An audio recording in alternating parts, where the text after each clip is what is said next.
The fluorescent lights buzzed faintly in the empty corporate tower, casting long shadows across the polished marble floors. It was 2 a.m., and Samuel Okoye, a janitor with a slight limp and a quiet demeanor, pushed his cart through the silent halls of Pinnacle Enterprises. His worn sneakers squeaked softly, the only sound besides the hum of the city beyond the glass walls. Samuel, a Nigerian immigrant in his late 50s, had cleaned these offices for 7 years, unnoticed by the executives who breezed past him daily. But tonight, something extraordinary was about to unfold. Samuel hummed a Yoruba lullaby as he wiped down a conference table, his hands moving with the rhythm of someone who found dignity in every task. He'd come to the U.S. a decade ago, fleeing violence, carrying only a small bag and a heart full of dreams for his daughter, Amara, now a nursing student. Every cent he earned went to her tuition, every late shift a testament to his love. He never complained, though. Samuel believed hard work spoke louder than words. As he dusted a shelf, a sharp voice broke the silence. "Hey you, janitor, can you help me?" Samuel turned to see a man in a tailored suit, his face taut with frustration.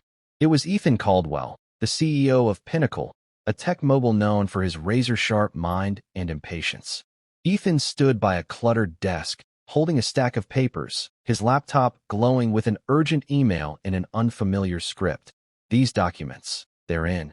I don't even know what language," Ethan said, exasperated. "The deal's falling apart, and I need to understand this now. Can you read?"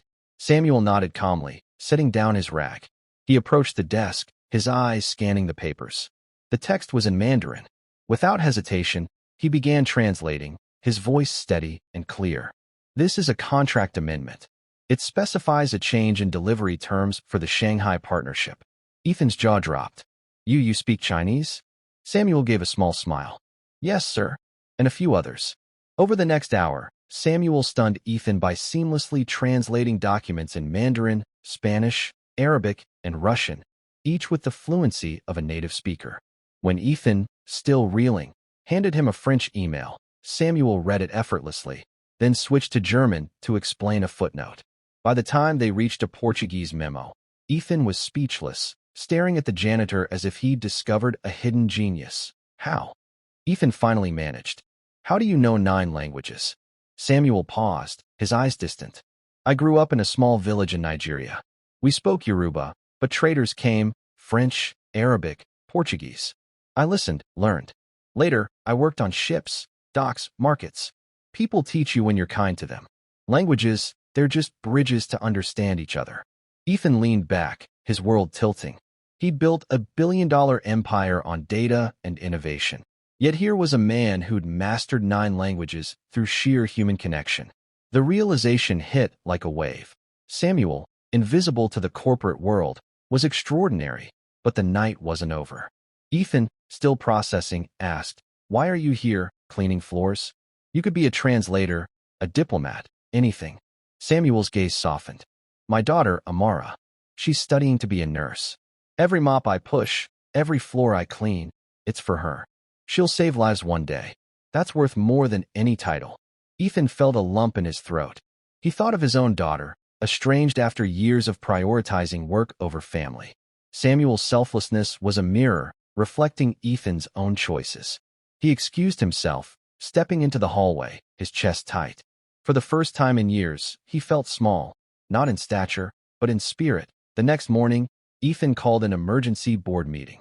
The executives, expecting a crisis, were stunned when he recounted Samuel's story. "This man saved our deal last night," Ethan said, voice thick. "But more than that, he reminded me what matters. We're giving him a promotion, head of cultural liaison, full benefits, a salary to match. And we're starting a scholarship fund for employees' kids, starting with Amara Okoye." The room erupted in applause, but Ethan wasn't done. He sought Samuel out, finding him polishing a railing. "Samuel," he said, "I want you to teach me. Not just languages. How to see people the way you do." Samuel smiled, his eyes crinkling. "It's simple, sir. Listen. Care. Everyone has a story." Word spread through Pinnacle. Employees whispered about the janitor who spoke 9 languages, the CEO who'd been humbled. Amara's tuition was covered, and Samuel's new role saw him bridging cultures in boardrooms, his quiet wisdom shaping deals. But the real change was in Ethan. He called his daughter, mending years of distance with a single, tearful conversation.